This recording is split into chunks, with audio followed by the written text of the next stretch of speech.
Bienvenidos y bienvenidas a Foro de la Historia. Hoy estamos aquí con Eduardo Montagut.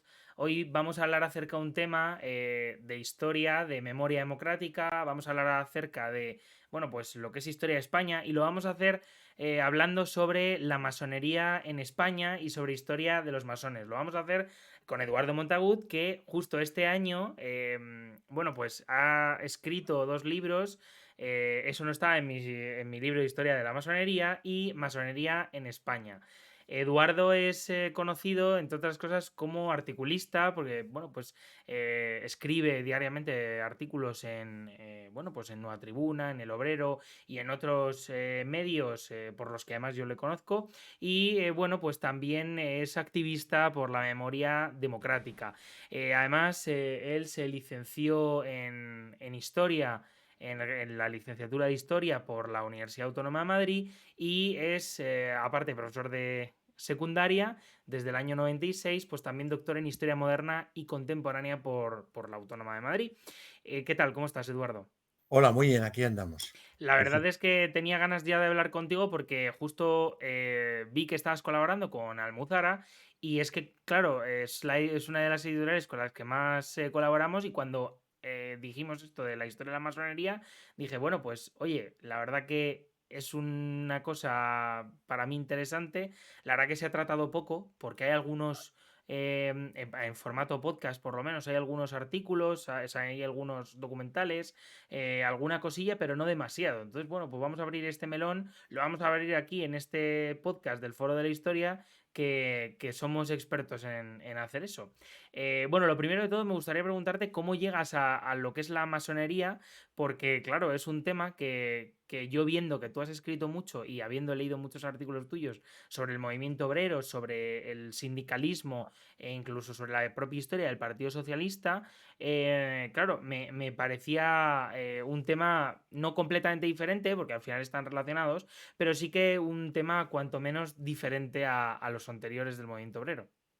Pues sí, realmente uno llega a los temas de historia algunas y a las preocupaciones algunas veces sin querer, porque yo realmente yo empecé siendo modernista, porque mi tesis doctoral es de la moderna, es decir, 16, 17, 18, sobre todo el 18. Después, por una serie de razones, me vinculo mucho a la historia del siglo XVIII, al estar vinculado a la Sociedad Económica Matritense Amigos del País y a la del País Vasco, y de hecho tengo muchas cosas publicadas sobre agricultura y libros que han quedado un poco aparcados, ¿no? Al movimiento obrero y al socialismo llegó por mi preocupación y mi compromiso político y mi compromiso social, ¿no? Y a la masonería llegó cuando la masonería llega a mí. Y entonces, claro, como soy historiador y la masonería tiene un componente histórico tan importante, pues era fascinante, ¿no? Es muy curioso porque si nos fijamos, al pertenecer a dos organizaciones que son distintas, una organización política y una organización masónica, las dos tienen una enorme importancia en la historia. Es decir, y entonces es curioso, ¿no? Que esto, como historiador, pues por tanto, me ha preocupado mucho la historia del socialismo en España, sobre todo en la crisis del reinado de Alfonso XII, y la masonería, pues en general, la historia de la masonería española me ha interesado, ¿no? En el momento que entro, ¿no? Yo siempre hablo de un libro que tengo que escribir que se llama, tengo el título, pero no el libro, que es Entre la rosa y la acacia, ¿no? Que son la planta del maestro masón, que es la acacia, tiene una simbología relacionada con una serie de cuestiones sobre cómo se llega a ser maestro, y la rosa, porque evidentemente es la flor del socialismo europeo, a pesar de que esto es más moderno, ¿no? Entonces, esta es una idea, ¿no? Yo ando siempre entre esas dos cosas. Y bueno, la verdad es que el movimiento masónico es cuanto menos desconocido para lo que es la ciudadanía española y me atrevería a decir que incluso europea, porque mucha gente habla de los masones, pero realmente poca puede definir lo que fue la masonería, incluso puede ser que incluso haya varias definiciones. Claro, y me gustaría que nos, digamos, resumieras a grosso modo qué es la masonería o qué es para ti. Bueno, pues los masones muchas veces empezamos definiendo, cuando nos preguntan esta pregunta, que es la pregunta del millón, es la pregunta más difícil de contestar. Si tú me preguntas qué es el Partido Socialista, pues yo creo que rápidamente lo contestaría, ¿no? Aunque no tenga que estar todo el mundo de acuerdo. La masonería muchas veces la definimos por lo que no es. No es una secta, no es una religión, no es un grupo de terapia, no es una colla de amigos, no es una peña, no es un lugar para conseguir negocios, no es una organización que intenta influir en la economía y en la dirección de los países como tradicionalmente el antimasonismo ha establecido. Eso no quiere decir que no haya masones que hayan sido muy importantes. Voy a citar algunos que están fallecidos y son tan importantes, pues evidentemente piensen ustedes en Roosevelt, o en Churchill, o en Truman, o en casi todos los reyes británicos, o en personajes importantes, pero no es una organización para eso. La masonería se podría definir como una organización filantrópica, progresiva, filosófica, una organización que pretende la mejora personal de los que la pertenecen, utilizando una simbología, la simbología fundamentalmente de la construcción, de que los masones son obreros, son trabajadores, son albañiles, llevan mandil, llevan guantes porque tienen que protegerse, y para realmente sí influir en la vida exterior, lo que llaman los masones lo profano, porque los masones son personas que se inician. Esto es una cosa que cuesta entender en la sociedad actual. Porque yo cuando ingreso en un partido, en un sindicato, en un club de bridge, en un equipo de fútbol, ingreso, pido la solicitud, me dan, pago la cuota, aquí también hay que pagar las cuotas, pero aquí uno se inicia. Eso tiene mucho que ver con toda una tradición iniciática que en Occidente es muy importante, que hunde sus raíces, por supuesto, en el mundo grecolatino y en el mundo egipcio, etc. Los masones, por tanto, sí influyen en el mundo exterior, pero deben influir en modo individual, en sus trabajos, en su vida profana, como esposos, como maridos, como parejas, como esposas, como ministros, como jardineros, como conserjes, como auxiliares de control, como cirujanos, para que las cosas funcionen mejor. Pero no como una organización que decide que mañana hay que subir los tipos de interés. Y por tanto los masones se reúnen, los masones importantes se reúnen en Washington, piensen ustedes, y deciden que la Reserva Federal hace esto o que la Unión Europea tiene que decidir esto otro en relación con Rusia. No. Es complicado entenderlo, porque es un trabajo personal, es un trabajo que tiene que ver con lo espiritual, que tiene que ver con lo espiritual, pero no con lo religioso. Los masones no adoran a nadie. Hay masones muy religiosos, hay una masonería religiosa y cristiana, pero hay una masonería adogmática, hay una masonería que no es, y sobre todo la masonería es puramente o completamente tolerante en el sentido más noble de la palabra. ¿Qué quiere decir esto? No de que permite que haya otras cosas como ocurre la falsa tolerancia que vivimos mucho en nuestra sociedad. Pensemos, por ejemplo, ahora que vamos a entrar en la época del orgullo gay, en que, bueno, permitimos que existen gays porque están en Chueca o en el Gays Esampla en Barcelona o en el Soho, etcétera, pero no que se casen, no que hagan esto ni que fueran, ¿no? De hecho, el auge de la homofobia es precisamente cuando los homosexuales salen, ¿no? Es una verdaderamente tolerante, tolerancia de verdad. Y es una organización muy poco entendida. Es una organización discreta, que no secreta, porque está legalizada en casi todos los países del mundo, con algunas excepciones, por supuesto, y está legalizada. Y en España está legalizada desde el año 79, es una cosa muy curiosa, la legaliza el poder judicial, no el poder ejecutivo. Y además, en una historia hasta rocambolesca, ¿no? Curiosamente, ¿no? Cuando le tuvo que tirar las orejas el poder judicial al poder ejecutivo. Porque fue la última organización legalizada en España, mucho después de todos los partidos y de todos los sindicatos. Fíjense ustedes el problema. La masonería es muy incomprendida, como ha sido muy secreta y muy discreta siempre, ha generado muchos misterios, como los cultos satánicos, se decide el mundo, se combate a la religión católica, se combate no sé qué, y además ha sido también incomprendida por ciertos sectores de la izquierda. No combatida con fuerza, menos por el comunismo soviético, que sí la combatió, menos la Tercera Internacional, que sí la combate, porque la idea de la fraternidad universal, la idea no del conflicto que defiende la masonería, no estaba mucho en la línea de la izquierda, pero es distinto, ¿no? La masonería es un ejercicio permanente, es la construcción de una sociedad utópica, es una organización democrática, profundamente democrática, pero profundamente jerárquica. Y aquí se genera el conflicto. Para el mundo conservador lo jerárquico está muy bien considerado y es entendible, lo democrático menos, y para la izquierda lo democrático está muy entendido, pero lo jerárquico no. Esto es una interpretación que se me acaba de ocurrir ahora mismo para entender un poco la cuestión, ¿no? porque evidentemente cuesta, ¿no? Entender que sea tan jerárquico donde todo está establecido, todo está marcado, el trabajo que hacen los masones.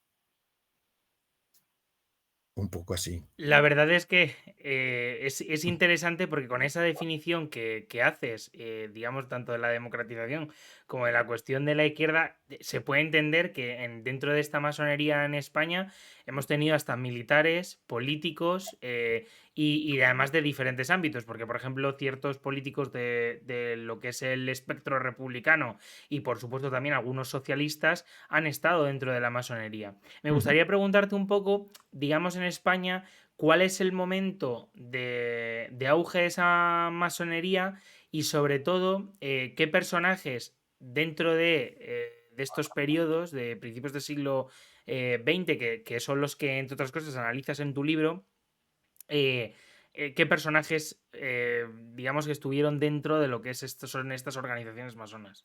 La masonería en España, su época dorada es del sexenio democrático, cuando se la permite, se la tolera, hasta el final de la Segunda República. Es el momento, con una crisis a finales del siglo XIX, porque se acusa a la masonería de ser responsable de la pérdida de las colonias.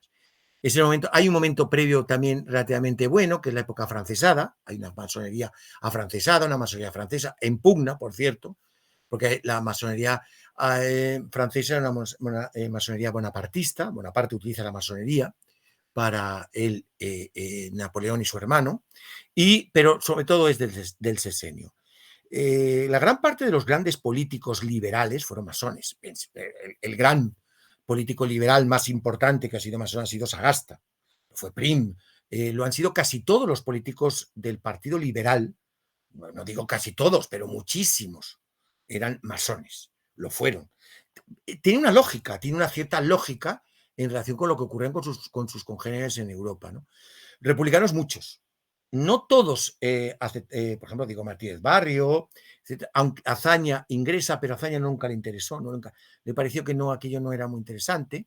Muchos de los republicanos lo fueron. En el Partido Socialista, que esto es un tema que conozco más, porque de esto sí he escrito, existe un conflicto.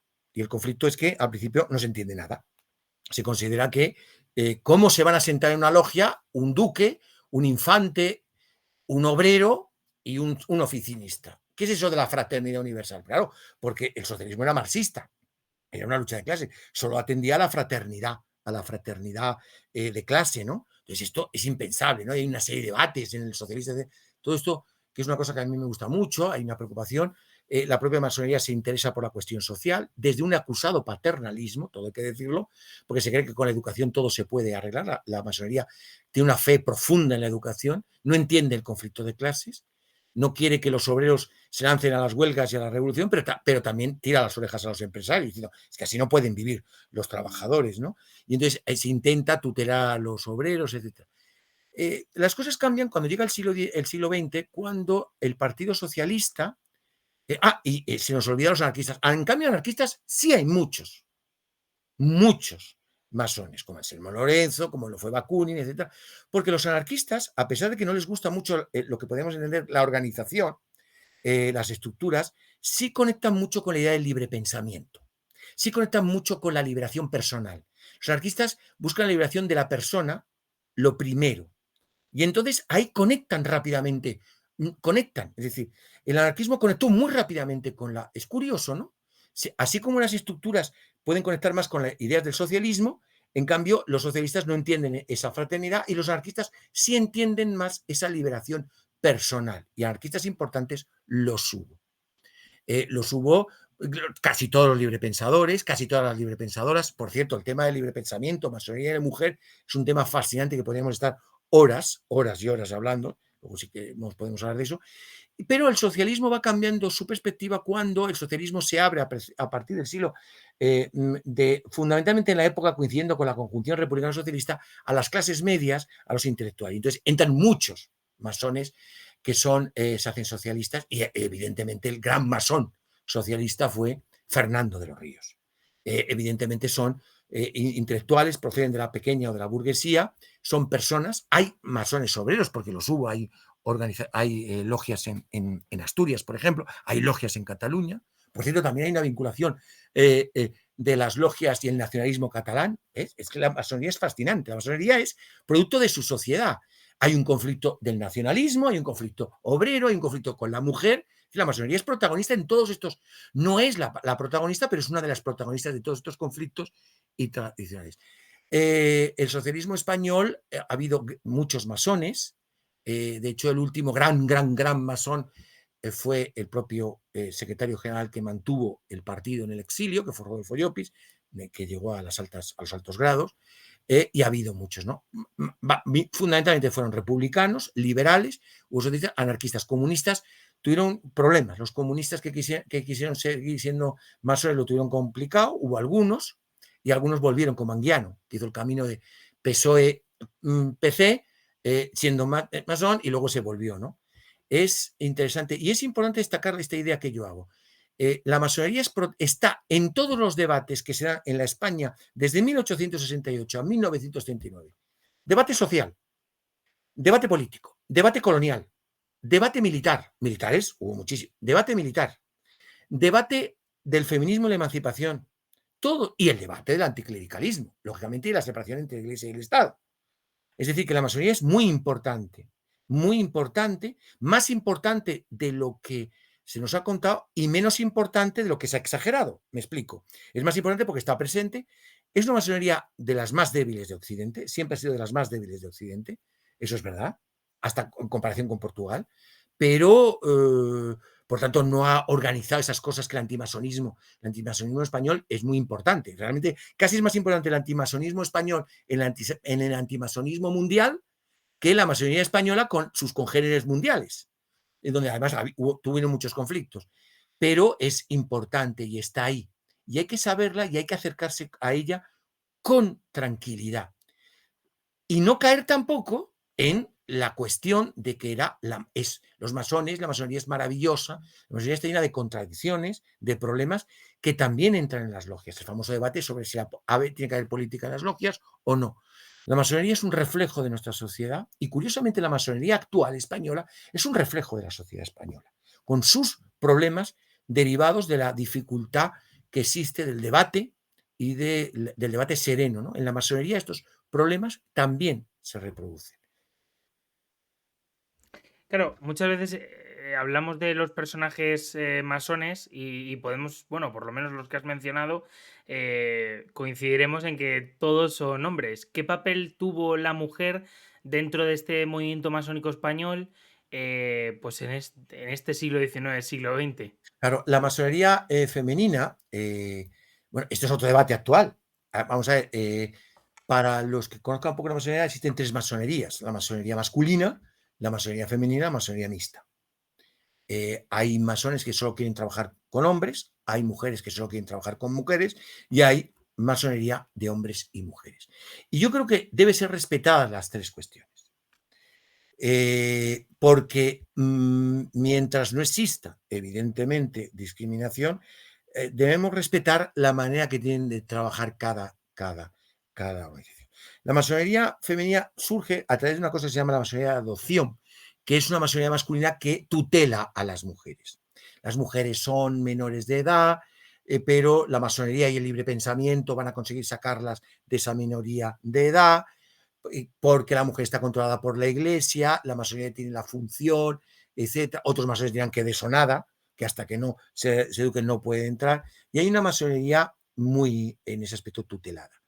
Eso va cambiando. Por ejemplo, el gran movimiento de masonería femenina surge en Francia con el derecho humano, en el que se habla de una masonería mixta. Luego hay logias femeninas, existen varias organizaciones femeninas en Francia y en España. Y las mujeres son importantes en la masonería porque van a trabajar también, ¿no? Y van a tener importancia, sobre todo las mujeres del ámbito republicano. Sobre todo las mujeres del ámbito republicano tienen que ver con la masonería. Y de hecho España no va a ser un país muy atrasado en esa cuestión. España tiene paradojas en la vida. No es uno de los países que más tarde establece el sufragio universal, aunque por supuesto falsificado y manipulado. No es el último país que introduce la mujer en la masonería. Pero lo que ocurre siempre es que estamos hablando de unos ámbitos complejos, unos ámbitos que tienen que luchar con una serie de costumbres, más que cuestiones políticas, una serie de costumbres muy arraigadas, muy vinculadas con conceptos muy tradicionales de la sociabilidad, ¿no? En los que la Iglesia tiene un papel evidentemente evidente, ¿no? No debemos caer en un burdo anticlericalismo, pero la Iglesia tiene una responsabilidad en la historia contemporánea de España, como la tiene la historia moderna, de ser un freno a muchas cosas, evidentemente. A muchas cosas que tienen que ver con la liberación de las personas y con las libertades y los derechos. La masonería es una organización que está en ese trabajo, no es la más importante, pero existe, ¿no? Y vuelvo a insistir, en la mujer también tiene su importancia. Y en uno de los libros, pues algo que es unos libros que intentan ser divulgativos con rigor, porque yo soy muy partidario de la divulgación histórica, ya que si queremos que en este país se acaben las mitologías sobre la masonería o sobre determinadas cuestiones, hay que acercarnos a las personas y los libros excesivamente eruditos no ayudan. Eso es un trabajo de los investigadores, pero hay otros historiadores que nos tenemos que dedicar a este trabajo. Los historiadores tenemos una responsabilidad social y con la masonería la tenemos. ¿Hay que ser masón para escribir de masonería? No. Hombre, recordemos, hay algunos de los grandes historiadores españoles de la masonería que todo el mundo sabe a quién me estoy refiriendo, que no es masón. Pero también es bueno ser masón. No hace falta ser francés para escribir historias de Francia y no hace falta ser socialista para hablar del Partido Socialista, pero sí es importante entender un poco las cuestiones y hay que hacer una labor. Los historiadores tenemos una responsabilidad social. De ahí ese trabajo que me gusta constantemente hacer. Sí, de hecho, justo te iba a decir que tú eres una de las personas que más divulga sobre estos temas y que, bueno, la verdad que es una labor que hay muchas veces, yo creo que es como, bueno, pues lo voy a comparar con el sindicalismo más básico, que es el que yo practico, que es el de dar a conocer los derechos a la gente.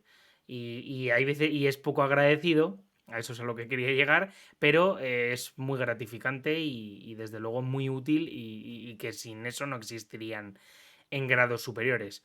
Hay que Me gu- tener, fíjate, perdona, hay que tener muy claras las cosas. Hay que dudar constantemente siempre.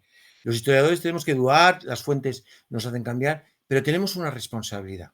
Vivimos en un país que tiene una riqueza histórica monumental. No me refiero a los monumentos, sino que también monumental. Es muy desconocida esa historia. Y sobre todo, más que desconocida, profundamente manipulada. Porque se utiliza la historia para la confrontación, en el peor sentido de la palabra, política. La confrontación política es fascinante y necesaria, faltaría más, porque eso sería una dictadura, pero para lo peor. En nuestro país hay una tensión en la que afecta al ejercicio histórico en el pasado. Y sobre todo es una tensión generada por las formaciones, sectores y grupos de encendido nacionalismo. Y en este país hay muy pocos partidos que no son nacionalistas, porque existe un nacionalismo periférico, perdón, un nacionalismo sin Estado que utiliza la historia como de agravio, se sacan los agravios contra el Estado central porque y se olvidan muchas cosas o se tergiversa. Esto es uno de mis temas fascinantes. Y existe el nacionalismo predominante del Estado, que pretende hundir las raíces de España casi entre Viriato y Numancia, cuando no había españoles allí, por supuesto, y por supuesto porque se echaron a los musulmanes. Bueno, pues la masonería pasa lo mismo. Hay una responsabilidad, hay que tener las cosas muy claras. Y yo creo que ese es un sentido que le da uno al trabajo, ¿no? Yo muchas veces pienso que tendría que hacer más investigación, algunas cosas de investigación, algo va a salir relativamente pronto, pero creo que esto es muy importante. Hay que y generar debate, pero un debate sereno, sereno. Es decir, sereno significa entender la realidad y la pluralidad de este país. Y la pluralidad significa que hay personas católicas, que hay personas fundamentalismos del católico, pero hay masones, hay gays, hay lesbianas, hay transexuales, hay personas que no se sienten españolas y tienen todo el derecho de vivir en España, hay personas que se sienten muy españolas y llevan la bandera de España hasta en las muñecas, hay personas que nunca llevarán eso y solo llevarán la bandera republicana, hay españoles de derechas y de izquierdas, hay personas delgadas y personas gruesas. Y esa es la grandeza de este país, que siempre hay una tendencia, y no solo en la política, a la uniformidad. Pasa con el fútbol, pasa con determinadas cuestiones, y yo soy un radical contrario, por eso en ese aspecto, a pesar de mi vinculación con el socialismo, soy muy libertario en ese aspecto y muy anarquista, en la idea de que existe una diversidad. Y esa es la diversidad que debemos preservar los ciudadanos ante los intentos que vivimos en los últimos tiempos a el combate contra la diferencia, ya sean gays, ya sean latinoamericanos, ya sean musulmanes, ya sean masones, ya sean etcétera, etcétera, etcétera. Y esta es la cuestión importante. Y te dejo porque si no me pongo y puedo estar horas y horas. Bueno, la parte positiva de esto es que como el programa bueno, de hecho, el programa lo edito y lo subo yo, y lo gracioso del tema es que muchas veces, y por ejemplo aquí tengo que recordar a varios oyentes que siempre me dicen: Javier, tienes que grabar programas más largos porque 50 minutos se me hace corto. Yo pienso que es el tiempo perfecto y que estoy seguro de que otros tantos oyentes lo agradecen, pero bueno, en cualquier caso, la hará que no hay un límite de tiempo, o sea que de verdad, Eduardo, lo que quieras. Por otra parte, lo que me gustaría, claro, porque muchas veces ahora hablas de esa confrontación política y, bueno, uno de los temas que tratas en tu libro es básicamente los años 30 con ese acontecimiento fatal que es la guerra civil.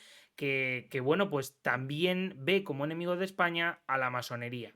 Y mi pregunta es: ¿qué represión tuvieron o que hubo sobre los masones a partir del golpe de Estado del 36 en adelante durante la dictadura franquista? Si hubo una intensidad, como por ejemplo la hubo con la represión a partidos políticos o a organizaciones sindicales, con respecto a la masonería. Vamos a ver, la masonería se persigue desde el momento uno en aquellos lugares donde triunfa el golpe de Estado. Es verdad que algunas veces los perseguidos lo eran no solo por su condición masónica, sino porque pertenecían al Frente Popular. Entonces, claro, lo tenían todo. Recordemos que durante mucho tiempo el catálogo de la anti-España es interminable. Y además, el problema del problema del catálogo de los anti-españoles, aparte de que es interminable, es que se cruza. Porque si eres catalán o vasco, pero además eras masón y eras de la CNT o del PSOE o de Izquierda Republicana, y además eras maestro y a lo mejor eras gay, etcétera, era muy complicado, ¿no? Hay veces que es difícil, ¿no? De hecho, por ejemplo, el fascismo italiano, que tiene una persecución a la masonería distinta, infinitamente menos intensa. Muchas veces se discute, los historiadores italianos discuten sobre si se perseguía a un opositor porque era masón o no. Hay un debate en la historiografía italiana muy interesante sobre eso. En el caso español es muy grande porque el antimasonismo se había generado durante más de 50 años. Es decir, cuando Franco llega a la obsesión antimasónica, Franco es heredero de todo un antimasonismo que se basa en la idea básicamente de que la masonería ha hecho dos cosas en España, que es combatir a la Iglesia Católica, combatir a la religión católica, pues por ejemplo defendiendo el divorcio, por ejemplo, esto lo he estudiado, por ejemplo, estableciendo la separación de la Iglesia y el Estado o la enseñanza, ¿no? Pero sobre todo, desde el punto de vista político, porque es la responsable de la llegada de los franceses en la guerra de independencia, el trienio liberal, todas las cuestiones de la revolución liberal, la pérdida de las colonias. La masonería está siempre detrás de todos los momentos en los que se destruye los principios que se consideran que son de España. Porque tenemos que entender que España está asociada a la religión católica, a la unidad sagrada de la patria, a una determinada visión que es la única y verdadera. Pues la única y verdadera, evidentemente, para quien los defiende, pero es la única y verdadera. Lamentablemente, este discurso no ha muerto ni ha desaparecido en la España actual. Bien, ¿qué ocurre? Que entonces los masones son perseguidos. Y entonces se persigue, lo que pasa es que lo que entra en la persecución brutal es a partir del año 40, donde se crea ese tribunal de la represión de la masonería del comunismo. A los comunistas se les perseguía por otras razones y en otros momentos, y a los anarquistas, a los miembros de la CNT, del PC, se les perseguía por los tribunales y los consejos de guerra como se perseguía a los demás, ¿no? Pero se persigue y se les persigue de una forma atroz, atroz, eh, con depuraciones, con condenas y con pérdidas económicas. El franquismo se dedicó a esquilmar a las personas que perdieron la guerra. Yo tengo un artículo famoso, bueno, famoso no, que a mí me gusta mucho, que uno de los momentos en los que más se ha atacado a la propiedad privada fue en el primer franquismo. Pero lo que dice, si es el capitalismo, no, vamos a ver, todo lo que todas las expropiaciones comunistas o anarquistas se devolvieron, el franquismo robó y expolió a muchísimos españoles. Los masones, entre ellos muchos, se les expolió directamente. Y entonces la persecución fue tremenda y duró hasta los años 70. Hay un tribunal que se dedica a liquidar esas cuestiones. Y además se generó una documentación en la que hasta se perseguía a los muertos. Recordemos que el franquismo también persiguió a los muertos. Otra cosa muy importante con la documentación generada por el tribunal es que hay que tener mucho cuidado. Esto es un aviso a los historiadores. Cuando un historiador se acerca a instituciones represivas, tienen que entender por qué se hace esa documentación.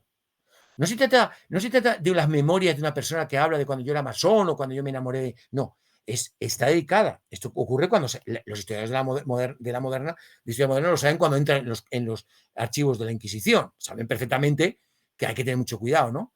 Y esa es una documentación que hay que tener mucho cuidado. La masonería tiene mucho que ver también con una verdadera obsesión que tiene Franco. Es una obsesión. Recordemos el libro que escribe, que se puede consultar en la red. Y por un sector muy tradicionalista, muy fundamentalista, en que persigue al masón. El masón y luego hay toda una casuística sobre si es altos grados, no altos grados, etcétera, ¿no? El problema es que muchos de esos masones tenían la desgracia de que además eran republicanos, o eran socialistas, o eran anarquistas, o habían sido maestros, o habían dirigido un periódico.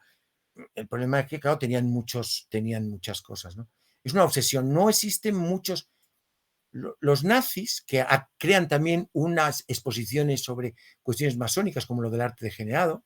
Stalin Los también. nazis que a su vez tenían organizaciones parecidas a... Sí, porque utilizaban, claro, hacían ese tipo de cosas, tergiversaban todo aquello, todas las cosas que montó Himmler, estas cosas a las que vino a España. Cuando Hitler viene a España, viene buscando cosas de los visigodos, etcétera, en una tergiversación. Sí, claro, evidentemente. El régimen de Vichy, que es donde el régimen de Vichy se creó una de las primeras películas antimasónicas muy interesante, ¿no? El régimen de Vichy, en Francia hay un antimasonismo brutal, ¿eh? Lo que pasa es que claro, es una democracia y entonces, claro, hay ahí un debate, ¿no? Pero hay un antimasonismo brutal. En Alemania no lo había. Como no había tampoco un antisemitismo muy acusado. Alemania no era un país muy antisemita, ni antimasónico, ni mucho menos. Eso, cosa que en Francia sí, ¿no? La masonería muy perseguida. La masonería vuelve cuando el empeño de los masones obliga al Tribunal Supremo a tirar las orejas al gobierno de Adolfo Suárez y obliga a que vuelva a ser legal la masonería en España. De hecho, es legal, lógicamente, y lo es. Respecto a la cuestión de la memoria democrática, te pregunto, porque la verdad es que, y aunque la hemos leído yo por lo menos varias veces, si hay, digamos, algún tipo de movimiento reparador sobre, bueno, pues estas personas, claro, porque, bueno, aquí volvemos otra vez a hablar de esas personas que se entrelazan entre organizaciones, pero claro, si hay algún movimiento de rehabilitación de este tipo de movimientos dentro de estos años. Ese es el grave problema. Y la masonería es la única que no ha sido reparada. Pero más que por antimasonismo, también hay que entender que es muy complicado. ¿Quiénes son los herederos? Vamos a ver, cuando se repara a la UGT, cuando se le repara al PSOE o se repara a la Esquerra Republicana, etcétera, son instituciones que son organizaciones que, por muy prohibidas que existan, siguen existiendo. Porque evidentemente hubo siempre una voluntad de resistencia y de mantener esas siglas. Entonces se hace esa reparación sindical a la UGT, a la CNT, muy discutida también, sobre todo la CNT. Pero yo recuerdo haber hablado de estas cosas. ¿A quién? ¿A qué logia? Si ya no están. ¿A qué organización? Porque, claro, existe la Gran Logia de España, pero existe otra masonería que no es la regular. Y no voy a entrar en el debate de lo que es regular y irregular. Entonces, ¿a quién? ¿A quién? Y sobre todo, habría que restaurar a las personas de forma individual. Porque a este le quitaron un templo porque era de él, a este le quitaron las cosas. No se ha reparado. La masonería es la última legalizada y no se la ha reparado en realidad. Se han hecho algunas placas, algunas cosas se han hecho, se ha hecho un reconocimiento a la masonería a través de la última de la memoria histórica, el gobierno ha hecho un esfuerzo en ese aspecto, pero yo creo que independientemente de que hay que hacerlo, no sé cómo, lo importante es que acabemos de una vez por todas con los prejuicios. El gran servicio que hay que hacer, este libro de Almuzara está dedicado a ellos. Los masones tienen una cosa muy, muy buena, les importa mucho el pasado. Los masones tienen una cadena de unión y en esa cadena de unión une a los masones con los masones del pasado y con los masones del futuro. Y entonces, evidentemente, yo creo que la gran reparación hay que hacer es demostrar que no solo es su derecho a existir, sino su inmensa contribución a hacer este país mejor. Los masones no son los protagonistas de nada, ha sido de nada en la historia contemporánea. Pero los masones han puesto granitos de arena para que la emancipación de la mujer.